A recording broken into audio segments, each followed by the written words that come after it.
The chandelier light scattered gold across the marble floor of Sable and Crane Jewelers, and the sound that cut through it was not laughter or the soft murmur of consultation, but a woman's voice raised sharp enough to make 3 separate customers turn their heads.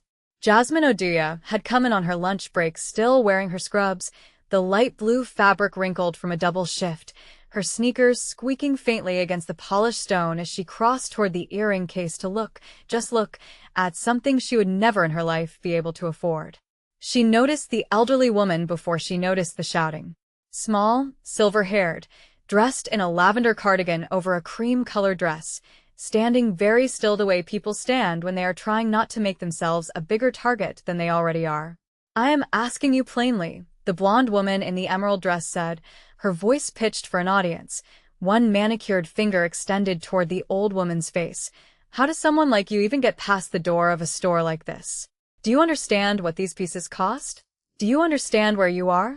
The old woman's hands trembled slightly around the clasp of her small handbag. "I was only looking," she said quietly, her accent soft and careful. "I did not touch anything." "Security," the blonde woman called out, snapping her fingers toward the 2 uniformed men stationed near the entrance, not even bothering to look at them, as though they were furniture that had been trained to respond to sound. "I want her escorted out. Now. Before she puts her hands on something and claims she was buying it." Jasmine felt the heat rise up the back of her neck before she had even decided to move.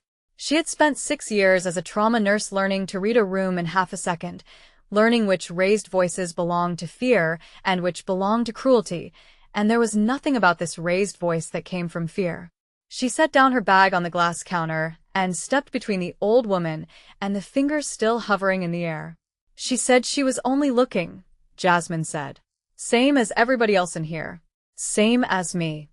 The blonde woman's eyes swept over Jasmine's scrubs, her sneakers, the loose braid pulled back from her face, and something in her expression curdled into open contempt. "This does not concern you. It concerns me now," Jasmine said, "since you are standing here yelling at a woman old enough to be your grandmother over nothing." "Nothing."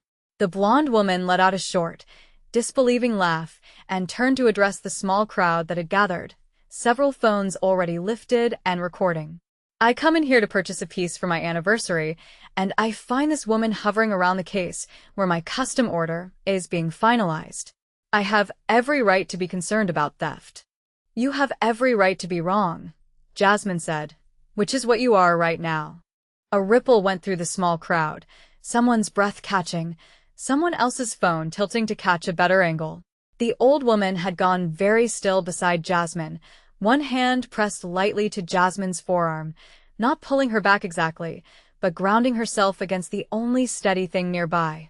It was then that the man who had been standing quietly near the far end of the counter turned fully toward them for the first time.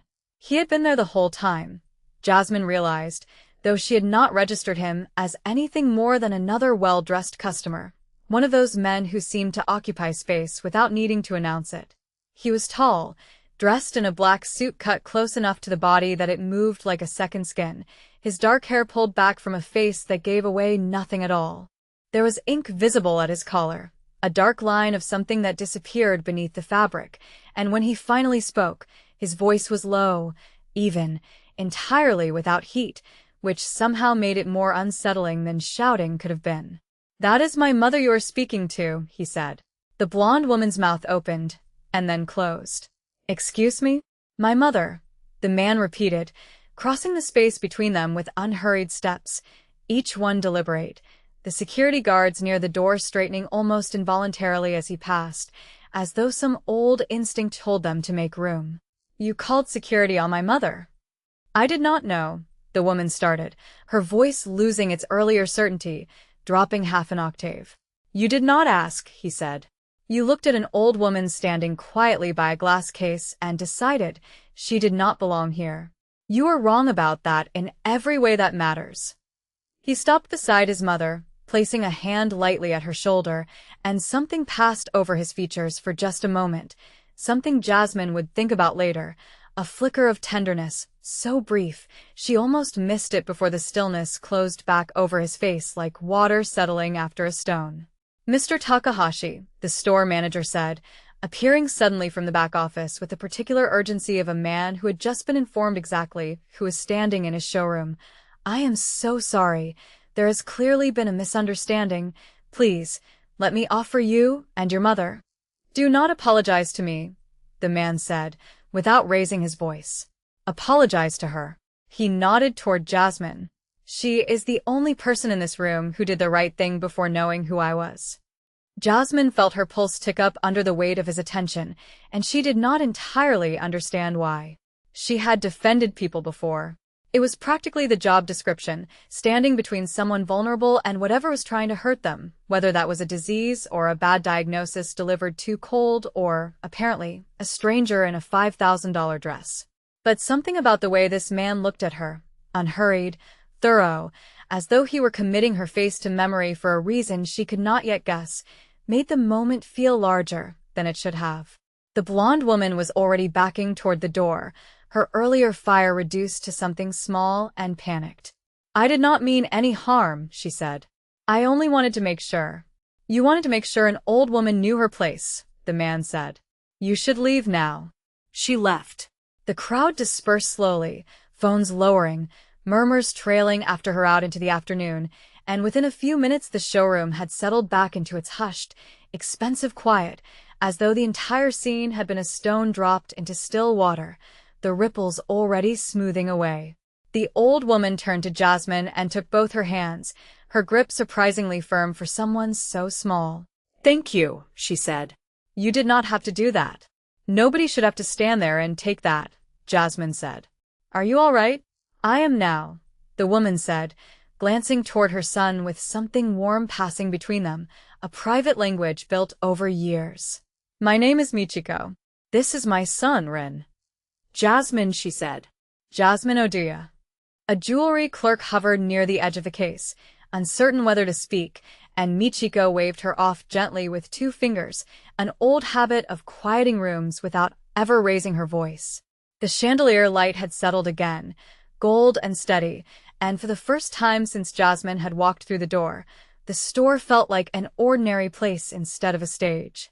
Ren Takahashi studied her for a moment longer than the introduction strictly required. "You did not hesitate," he said. "Most people hesitate." "I don't have much use for hesitating," Jasmine said.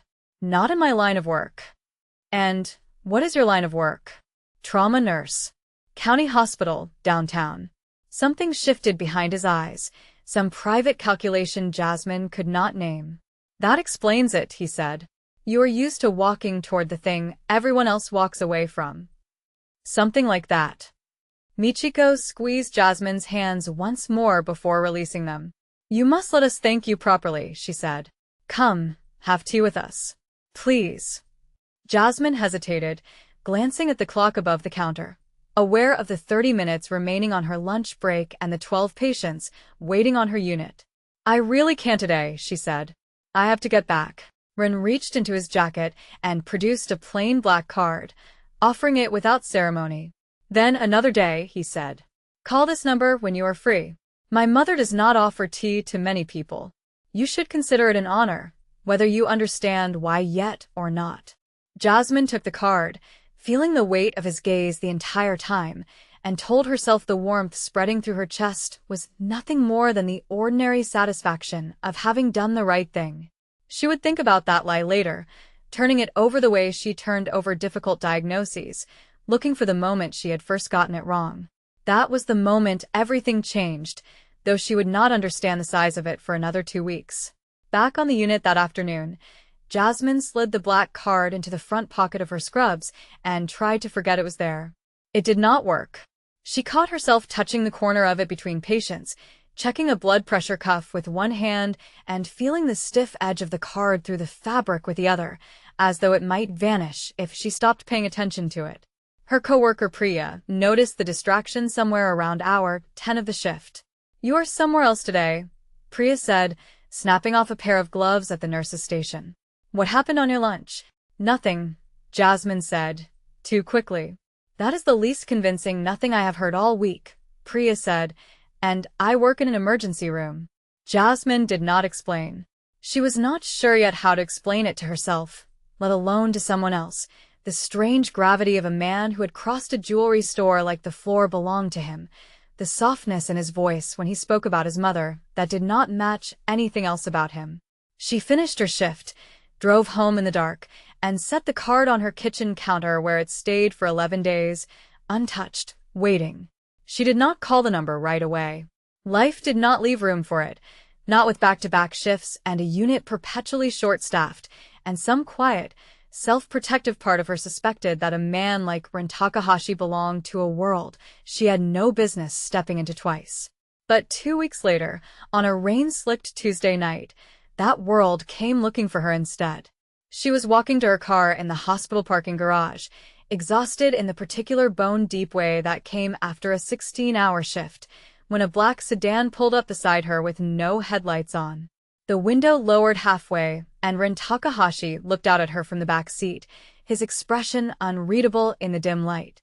"Get in," he said. "Excuse me?" "There has been an incident," he said. "My mother asked for you specifically. She trusts almost no one outside the family. She trusts you." Jasmine's instincts, the ones honed by years of triumph, told her two contradictory things at once. The first was that getting into a stranger's car at 11 at night was the kind of decision that ended badly in every cautionary story she had ever heard. The second, quieter but somehow louder, was that the man in front of her had not once, in their single previous meeting, given her a reason to distrust him. "What kind of incident?"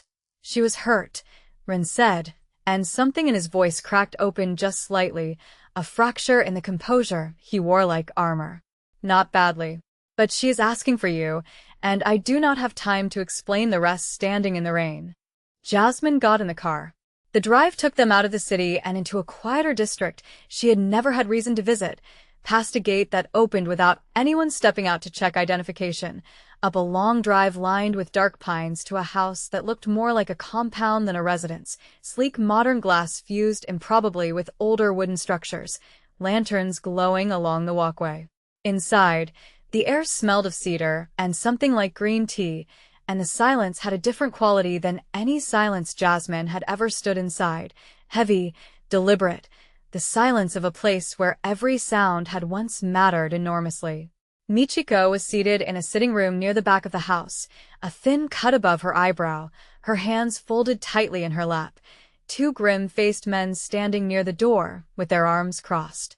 She looked smaller than she had in the jewelry store, fragile in a way that made something protective flare hot behind Jasmine's ribs. "What happened?" Jasmine said, crossing the room immediately, professional instinct overriding whatever unease still lingered from the drive. "Someone came to the house," Michiko said quietly. "They did not expect me to be alone in the garden. I fell." Jasmine crouched in front of her, checking her pupils, her pulse, the cut above her eyebrow with careful fingers, and found nothing that alarmed her beyond what a hospital visit could easily resolve. "This needs stitches, but it is not serious. You are lucky." "I am not lucky," Michiko said. "I am protected. There is a difference, and my son has spent his whole life making sure I understand it." Jasmine glanced up to find Rin standing in the doorway, watching the two of them with an intensity that made the air in the room feel thinner. "Someone tried to hurt your mother," she said, "to get to you." "Someone is always trying to get to me," Rin said. "It is the cost of what I run. I have spent years making sure that cost does not land on her.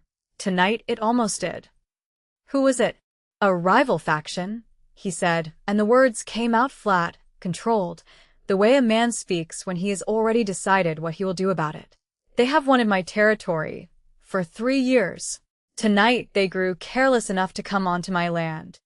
Jasmine straightened slowly, some of the earlier warmth in her chest curdling into something colder, more cautious. "Your territory," she repeated. "What exactly are you, Mr. Takahashi?" He held her gaze, without flinching. "I think you already suspect the answer. I want to hear you say it." "I run an organization most people in this city are wise enough to fear," he said. "You may call it what the newspapers call it. Yakuza, if that is the word you need. I did not choose it, not entirely, but I inherited it, and I have spent my whole life making sure the people under my protection stay protected. My mother is the only person in this world I have never managed to protect completely." Jasmine should have left. Every rational part of her, the part that had built a stable, careful life out of 12-hour shifts and a small apartment, and a mother back home who worried every time Jasmine worked a holiday, told her to walk straight back out the front door and never answer the black car again. Instead, she found herself asking, "What do you need from me right now, tonight, for her?" Something in Ren's shoulders eased, just slightly, at the question. "I need her stitched by someone I trust," he said, "not a hospital where a record will exist of tonight. I need her comfortable. And I need you to understand that by staying in this room, you are choosing something you cannot undo easily." "I am not staying because of you," Jasmine said. "I am staying because there is an 80-year-old woman with a cut above her eye and nobody in this house seems to know how to make her a cup of tea properly." The faintest ghost of a smile crossed Ren's mouth, there and gone so quickly Jasmine almost doubted she had seen it. "Fair enough," he said. "The kitchen is through there." She found the kettle without being told where to look, some instinct guiding her through the unfamiliar house the way instinct always guided her through unfamiliar hallways at the hospital, and while the water heated, she glanced back through the doorway to where Ren stood with his two men, speaking low, his hands loose at his sides in a way that did not match the tension in his jaw. He caught her watching and did not look away first. Neither did she. It was Michiko's voice, calling gently from the sitting room, that finally broke the moment. "She does not bite, you know," Michiko said when Jasmine returned with the tea. "My son. He only looks like he might." "I was not worried," Jasmine said. "No," Michiko agreed, studying her with sharp, amused eyes despite the stitches waiting above her brow. "I do not think you were."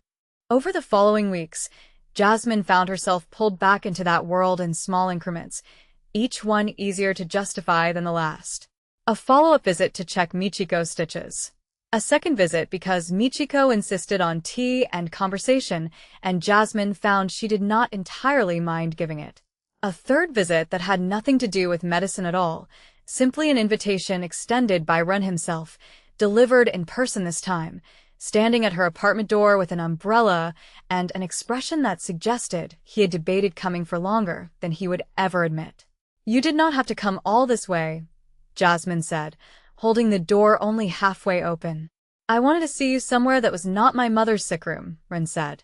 "Is that so difficult to believe?" "A little," she admitted. "Men like you do not usually stand in the rain outside a nurse's apartment." "Men like me do exactly what they want," he said, "which is why I am standing here." She let him in. They did not touch that night, not beyond the accidental brush of his fingers against hers when he handed her the umbrella to shake out, but something had shifted between them regardless, a current running just beneath the surface of every ordinary sentence. He told her, in careful, measured pieces, about the brother who had once stood beside him in the organization and had, 3 years earlier, sold information to the very rival faction now circling his territory, a betrayal that had cost Ren more than money, had cost him the last person besides his mother he had trusted without reservation. "I do not tell people that," he said, staring into the cup of tea she had made him, untouched and cooling.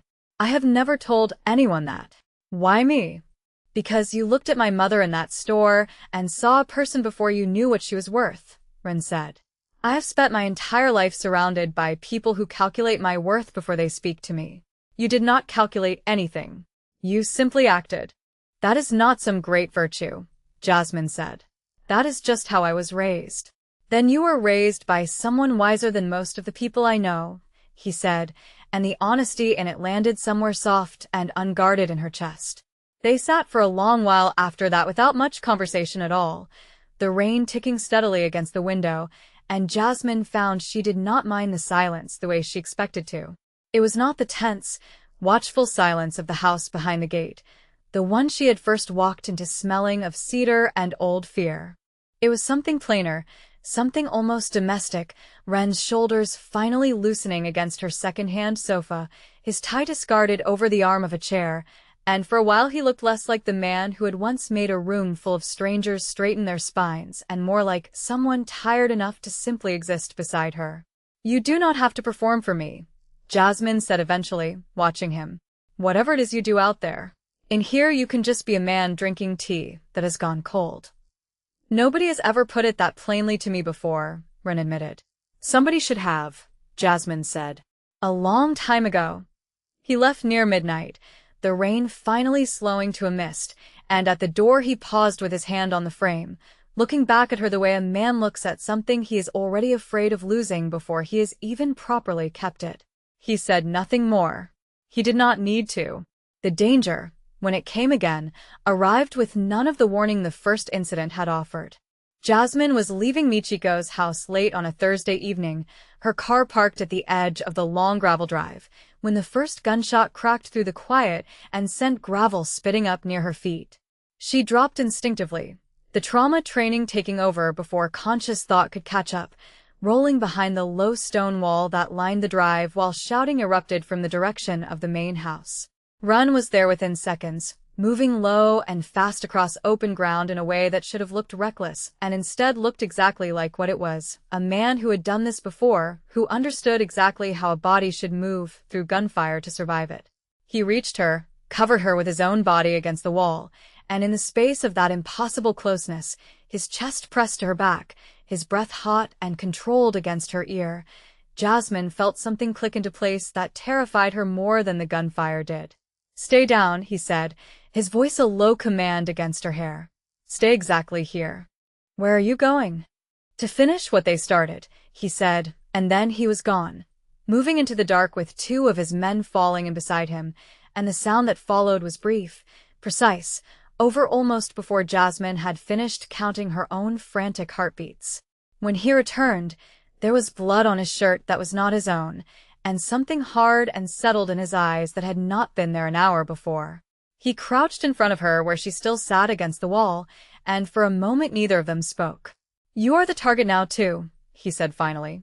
"Not just my mother. You. They know what you are to me." "What am I to you?" Jasmine said, the question sharper than she intended, adrenaline still sparking through her blood. Ren was quiet for a long moment, long enough that she thought he might not answer at all. "You are the first person in years who made me feel like a man instead of a name people are afraid of," he said. "I told myself bringing you into this house was about my mother's care. I have been lying to myself since the day you stood between her and a stranger who did not deserve your protection either."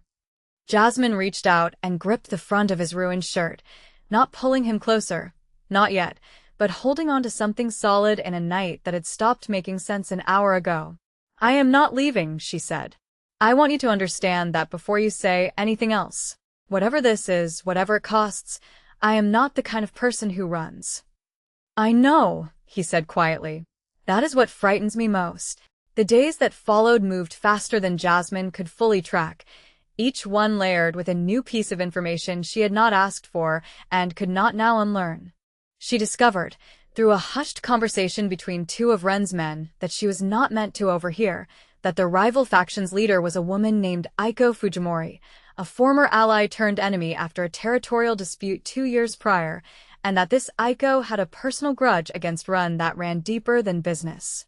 Jasmine also discovered, in a moment that would haunt the edges of her conscience for the rest of the story, that stopping the danger permanently would require her own quiet complicity, feeding false information to a contact of Ren's rival through a co-worker at the hospital who did not know what she was truly being used for, information designed to draw Aiko Fujimori into a trap of her own making. She did it anyway. She told herself it was to protect Michiko, to protect Ren, to protect the fragile, impossible thing that had grown between them, but she understood, lying awake afterward, staring at her ceiling, that she had crossed a line no ordinary nurse crossed, had chosen a side in a war that was never supposed to be hers. "You did not have to do that," Ren said, when he learned what she had risked. "I know," Jasmine said. "I did it anyway. Do not tell me it was foolish. I already know." "I was going to say," Ren said, stepping closer, his hand rising to rest against the side of her face with a gentleness that felt entirely out of place against everything else she now knew about him, that it was the bravest thing anyone has done for me in years. The trap worked exactly as intended, and 3 nights later, Aiko Fujimori walked into an ambush at a warehouse near the harbor believing she was meeting an informant, only to find Ren Takahashi waiting instead, flanked by men loyal enough to have kept the secret until the very last moment. Jasmine was not meant to be there. She went anyway, some fierce, unshakable instinct refusing to let Rin walk into that building without knowing she was close enough to help if help was needed, and it was that instinct that saved his life when one of Aiko's remaining loyalists broke from the shadows behind him with a blade already moving. Jasmine threw the only thing within reach, a heavy metal fire extinguisher torn from the wall, catching the man across the shoulder hard enough to send him stumbling, buying Rin the half-second he needed to turn and end the threat himself. She did not think about what she had done until much later, until the adrenaline had drained and left her shaking against a cold concrete wall, Ren's hand steady on her shoulder, his voice low and urgent in her ear. "You should not have been here," he said. "You should not have gone in alone," she said. "We are even." Aiko Fujimori did not survive the confrontation that followed. The warehouse fell quiet in a way that felt almost unnatural after the noise of the last several minutes, the harbor wind pushing in through a broken window, carrying salt and diesel, and the metallic smell that always followed violence, one Jasmine knew too well from 100 nights in the trauma bay. Ren's men moved through the space with quiet efficiency, and for a long moment Jasmine simply stood where she was, breathing, letting her hands stop shaking before she trusted them to do anything else. Ren found her there, and neither of them spoke about what had happened. Not yet. Some things needed distance before they could be named. He simply took her hand and led her out into the night air, and Jasmine would spend the drive home in silence, aware that some part of her old life had ended permanently in that warehouse, some line crossed that could never quite be walked back. But when Rin turned to her in the car, his hand finding hers in the dark, his voice steadier than she had heard it since the night the first shot cracked through his mother's garden, she understood that the cost had bought something worth keeping. "It is over," he said. "The territory is secure. My mother is safe. You're safe." "And you?" Jasmine asked. "I am whatever you decide I am," Ren said. "I have spent my whole life being the thing people fear. I would like, for once, to be the thing someone chooses." "Then, I am choosing," Jasmine said. "Not because you saved me tonight. Because I am the one who is not running. I told you that already." Michiko welcomed her back to the house 3 days later with tea prepared exactly the way Jasmine liked it, a detail she had apparently memorized without ever mentioning it, and the two women sat together on the veranda, while Ren stood a short distance away speaking quietly with two of his men, his posture looser than Jasmine had ever seen it. Some invisible weight finally set down. "You saved my son," Michiko said, not looking away from the garden. "Whether you meant to or not. He has been alone in this life since his brother's betrayal, surrounded by people who fear him and none who simply see him." "I did not do it to save him," Jasmine said. "I did it because it was right." "I know," Michiko said, and something in her voice carried the particular warmth of a woman who had decided, quietly and completely, that Jasmine belonged somewhere in the shape of her family now. That is exactly why it worked. Ren crossed the veranda to stand beside them, his eyes finding Jasmine's the way they had found them first in a jewelry store 2 months earlier, before either of them understood what that look would eventually cost, and what it would eventually give back in return. "I do not know how to be an ordinary man," he said quietly only for her. "I never learned how." "I do not need ordinary," Jasmine said. "I have seen what you are capable of, the worst of it and the best of it, and I am still here. That has to be worth something." "It is worth everything," Ren said, and for the first time since the day they met, he said her name the way he had never said it before, low and certain, the way a man says the name of something he has finally decided he is allowed to keep. Jasmine did not answer with words. She simply stayed, exactly where she was, exactly as she had chosen, while the garden settled into evening around them and the house behind them, for the first time in a long while, felt less like a fortress and more like a home. Later, when the light had gone fully violet over the pines and Michiko had retired inside with a quiet goodnight pressed to each of their cheeks, Jasmine and Rin remained on the veranda alone, the silence between them no longer the heavy, watchful kind she had first walked into weeks ago. It had softened into something else entirely, something that did not need filling. "I still do not know how to explain any of this to my own mother," Jasmine said eventually, a small, tired laugh escaping her. A trauma nurse, and a man who runs half the district nobody in this city, says out loud. You do not have to explain it, Rin said. You only have to decide if it is worth keeping. I already told you my answer. Tell me again, he said. So, I remembered on the nights it is hardest to believe. I am not running, Jasmine said, turning to face him fully, the last light catching the line of his jaw, the careful stillness that had once frightened strangers in a jewelry store and now simply felt, to her, like home. Not from you, and not from what you are. I walked toward it with my eyes open. I would do it again. Rin reached for her hand, and this time neither of them let the moment pass unspoken. Somewhere beyond the garden wall, the city that had once tried to take everything from both of them carried on unaware, indifferent, exactly as it always had, and for once neither Jasmine nor Rin needed it to notice. They had already found the only thing that mattered, standing quietly together in the dark, choosing each other on purpose, the way people do when the danger has finally passed, and all that remains is the simple, deliberate work of staying.